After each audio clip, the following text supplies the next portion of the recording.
Observons sur ce schéma un générateur qui alimente un condensateur de capacité 1 farad à travers une résistance de 3 ohms.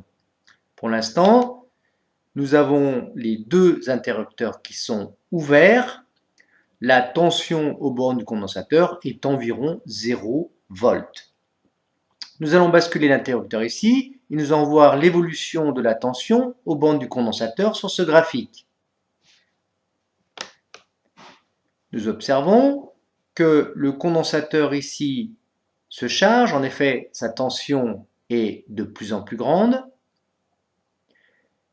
Une fois la tension égale à celle du générateur, le condensateur est totalement chargé et nous allons maintenant faire une décharge de ce condensateur. Il suffit d'ouvrir cet interrupteur et de refermer celui-ci.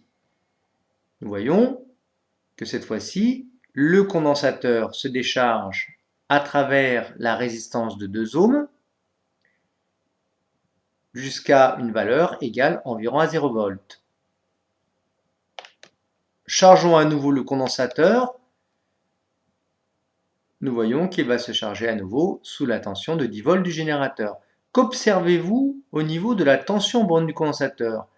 Est-ce qu'elle présente une discontinuité ou est-ce que, au contraire, la tension borne du condensateur est bien continue? Eh bien, il y a continuité de la tension aux bornes du condensateur lorsqu'on impose un échelon de tension au circuit RC ou lorsque l'on décharge ce condensateur ici dans cette résistance de 2 ohms.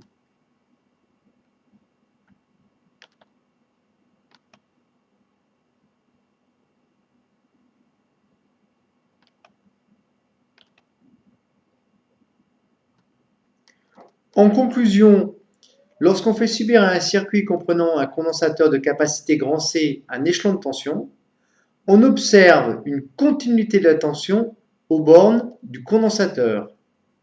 Comme la charge Q est égale à C, capacité du condensateur, fois U, tension aux bornes du condensateur, et bien par conséquent, la charge Q aux bornes du condensateur est continue également. On remarque l'intensité du courant dans le circuit, elle, est discontinue, on va le voir plus tard.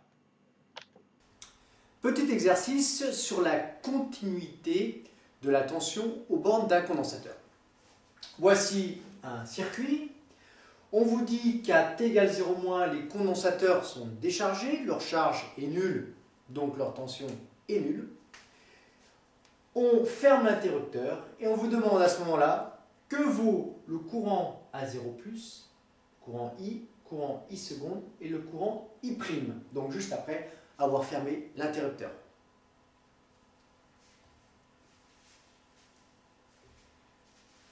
Pour réaliser cet exercice, il faut absolument écrire la continuité de la tension, et non pas du courant, aux bornes du condensateur.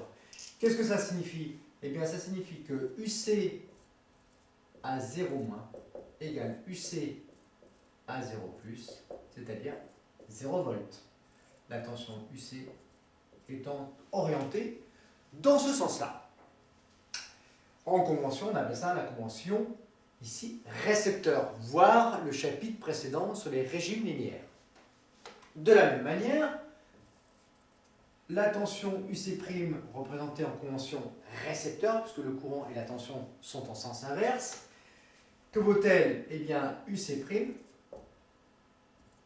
en 0- égale UC en 0+ égale 0 volts. Voilà, j'ai exprimé la continuité de la tension aux bornes d'un condensateur. Il ne reste plus que maintenant qu'à utiliser cette bonne vieille loi des mailles. Prenons cette maille que nous orientons dans ce sens-là, sens positif.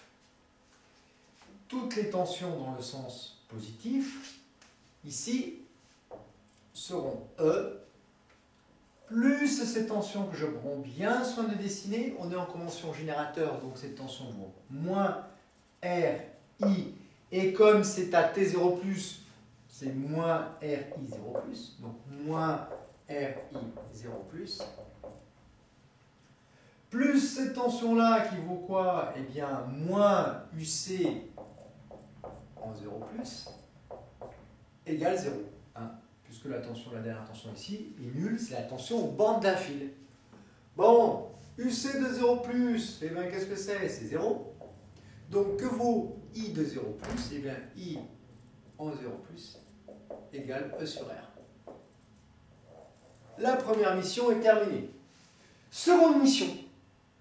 Que vaut I seconde? Enfin, on va prendre I' en 0 plus. I' en 0 plus. Prenons maintenant cette maille orientée dans le sens positif comme ceci. Bien. Ici, première tension dans ce sens, dans cette maille, nous avons UC de 0 plus cette tension-là qui vaut quoi? Eh bien, comme nous sommes en convention générateur, la flèche de la tension et le courant I' sont dans le même sens, ça vaut moins R', et comme on se trouve en 0 plus, on écrit moins R' I' 0 plus, donc UC 0 plus moins R' I' 0 plus, moins quoi? Ben, moins UC'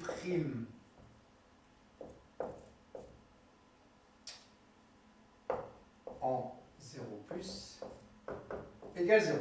Hein, puisque cette tension-là vaut moins UC'. UC' en 0 plus, qu'est-ce que ça vaut? Ben, regarde bien, UC' en 0 plus, ça vaut quoi? Eh bien, UC' en 0 moins 0. Ensuite, UC en 0 plus, qu'est-ce qui vaut? 0. Donc ça donne quoi? Eh bien, ça donne tout simplement I' en 0 plus est égal à quoi? Eh bien, qui est égal à 0. 0 quoi? 0 ampère. Hein. Dernière chose, on peut appliquer une loi des nœuds. La somme des nœuds, la somme des courants qui arrivent à ce nœud, je vais l'appeler le A par exemple, somme des courants qui arrivent à ce nœud, c'est quoi? Eh bien, c'est uniquement I en 0 plus égale la somme des courants qui partent de ce nœud, c'est-à-dire I seconde en 0 plus I' en 0 plus. Donc, que vaut I seconde en 0 plus? C'est le dernier compère que l'on cherche. Hein. C'est I de 0 plus qui est E sur R.